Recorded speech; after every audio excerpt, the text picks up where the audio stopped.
लकड़ियों को काट के कागज बनाया जाता है, ये तो हर किसी को पता है। मगर क्या आप जानते हैं पढ़ने लिखने के लिए सदियों से इस्तेमाल करे जाने वाली कॉपी को कागज से कैसे तैयार करा जाता है? नहीं तो चलिए फिर मेरे साथ बिना किसी देरी के शुरू करते हैं। आपको दिखाते हैं स्मरण पुस्तक को कैसे तैयार करा जाता है और साथ ही जानेंगे क्या ये सच में हमारे वातावरण के लिए हानिकारक है भी या नहीं। तो कॉपी रजिस्टर या कह लो स्मरण पुस्तक को बनाने के लिए सबसे पहले कागज मंगाया जाता है, जो कि कागज की फैक्ट्री से आता है। अब इस कागज को डाला जाएगा मशीन के अंदर और इस पे लकीरें खींचने का कार्यक्रम शुरू करा जाएगा। जैसी ही कॉपी पे आपको लकीरें चाहिए होती है, इंग्लिश, हिंदी या फिर गणित वाली, वैसी ही लकीरें इस कागज पे खींच के तैयार कर ली जाती हैं। ये जो आप मशीन के ऊपर गोल गोल सी घूमती हुई मशीनें देख रहे हैं ना, इसी का सारा खेल होता है। इसमें नीचे की ओर से कागज घूमता हुआ जाता है और ऊपर से लकीरें खींच के एक ओर से बाहर आता रहता है। अब इस सारे के सारे कागज को लिया जाता है और एक और इकट्ठा कर लिया जाता है। अब इस कागज पे आप देख सकते हैं ढेर सारी लाइनें खींच के तो तैयार हो चुकी है, मगर मैं आपको बता दूं इसे सबसे पहले मोड़ने का कार्यक्रम शुरू करा जाएगा, क्योंकि एक कागज पे करीबन 8 पन्ने निकलते हैं। तो एक कॉपी बनाने के लिए सबसे पहले 2 से 4 पन्नों को लिया जाता है और फुट्टे की सहायता से इन्हें मोड़ मोड़ के सेट करके तैयार कर लिया जाता है। आप यहाँ पे देख सकते हैं एक एक करके इसे मोड़ा जा रहा है और इसे मोड़ के 2 भागों में इकट्ठा कर लिया जाएगा। अब इन 2 भागों को उठाया जाएगा और आगे पीछे का पन्ना लगा के तैयार करा जाएगा। मैं आपको बता दूं मशीन के अंदर एक नहीं बल्कि 2 कॉपी या फिर रजिस्टर एक बारी में बना के तैयार करे जाते हैं। अब इन कॉपी रजिस्टर के पन्ने तो बन गए, बारी आती है इसके भारी गत्ते की। तो गत्ते को भी इसी प्रकार से मोड़ के तैयार कर लिया जाएगा। ये पहले से दूसरी मशीन से तैयार करके यहाँ पे मंगाए जाते हैं। अब बारी आती है इन दोनों को आपस में जोड़ने की। तो हमारे अंकल जी आगे गत्ते लेके और यहाँ पे हमारी आंटी ऑलरेडी तैयार है इसके कागजों को बना के। अब इन कागजों और गत्तों को आपस में मिलाने के लिए ये वाले अंकल जी एक एक करके हर एक गत्ते के अंदर इन कागजों को डालने का कार्यक्रम शुरू करेंगे। एक एक करके गत्ते को उठाया जाएगा, उसके अंदर ये जो कागज बना के तैयार करके रखे गए थे इसको भर के सारी की सारी कॉपियों को तैयार कर लिया जाएगा। अब बारी आ जाती है इसकी सिलाई की। तो मैं आपको बता दूं पहले तो ये कार्यक्रम सिलाई का हाथों द्वारा करा जाता था, मगर अब इसके लिए ऑटोमेटिक मशीन लगी हुई है। एक एक करके सारी की सारी कॉपियों को इस मशीन के अंदर डाला जाएगा, जिसमें वो खुद ब खुद सिल के हर एक कॉपी को तैयार कर देगी।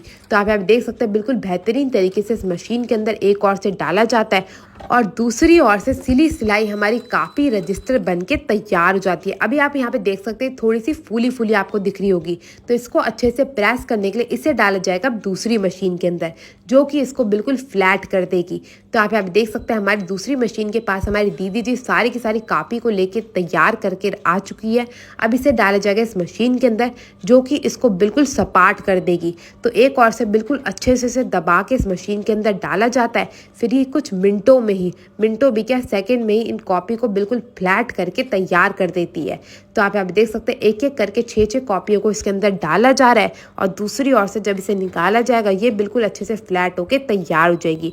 अब हमारी कॉपियां तो अच्छे से सिल के कागज लग के तैयार हो चुके हैं, मगर बारी आती है इनकी कटाई की। जैसा कि पहले आप सबने देखा कि पन्नों को मोड़ के लगाया गया, तो उन पन्नों को खोलने के लिए इसकी अब कटाई करी जाएगी। जिस तरफ से सीला होता है उस तरफ को छोड़ के बाकी हर एक दिशा से इसकी कटाई करी जाती है। अब हमारी कॉपी की कटाई भी हो गई, मगर बारी आती है एक कॉपी से 2 कॉपी तैयार करने की। तो जिसके लिए सबसे पहले इसे मशीन से निकाला जाता है, दोबारा से सीधा करा जाता है और फिर ढेर सारी कॉपियों को लेके 2 भागों में बांट के दोबारा से इस मशीन के अंदर डाल दिया जाता है। बिल्कुल नाप के इन्हें डाला जाता है, फिर इन्हें 2 भागों में काट के तैयार कर लिया जाता है। अब यहाँ पे आप देख सकते हैं हमारी कॉपी जो अच्छे से खुल के तैयार हो चुकी है। अब कॉपी तो बन गई, मगर इसकी दोबारा से एक बार कटाई करी जाती है ताकि कोई भी जो जुड़ाई का निशान है वो अलग हो सके और जो हमारा कागज है वो देखने में और भी ज्यादा खूबसूरत लग सके। तो अब यहाँ पे हमारी स्मरण पुस्तक तो बनके तैयार है, मगर बारी आती है इसकी पैकेजिंग की। तो पैकेजिंग के लिए इसे ले जाया जाएगा दूसरी मशीन की ओर। मैं आपको बता दूं आपने कभी भी अगर कॉपी का बंडल खरीदा हो बचपन में, वो तो जरूर खरीदा ही होगा, तो आपने देखा होगा आपको एक बारी में 6 या फिर 12 कॉपी मिलती है। तो उसका पैकेजिंग करने के लिए सबसे पहले इन्हें प्लास्टिक की पन्नी में डाला जाता है और दूसरे अंकल जी यहाँ पे लेके इन पन्नी को अच्छे से सील करके इसकी पैकेजिंग को कर देते हैं तैयार। और इन कॉपियों की पन्ने को तैयार करने के बाद इसे डाला जाएगा दूसरी मशीन में, ताकि इसमें जितनी भी हवा है उसे निकाल के अलग किया जा सके। और अब बात करी जाए क्या ये हमारे वातावरण के लिए हानिकारक है, तो जी हाँ, ये हमारे वातावरण के लिए हानिकारक होती है, क्योंकि कागज बनाने के लिए लाखों पेड़ों को कुर्बान किया जाता है। इसीलिए कहा जाता है कि कागज की बर्बादी बिल्कुल नहीं करनी चाहिए। इसीलिए आप भी कागज का इस्तेमाल देखभाल के करिएगा। तो आप यहाँ पे देख सकते सकते हैं मशीन से निकल के हमारी गर्मा गर्म कॉपी बन के तैयार हो चुकी है। अब आप लोग मेरे को बताइएगा आपको कॉपी पसंद है या फिर रजिस्टर, और अगर ये वीडियो पसंद आई तो अपने दोस्तों के साथ शेयर करना मत भूलिएगा। मैं आपसे मिलूंगी अगली वीडियो में, तब तक के लिए टेक केयर, गुड बाय।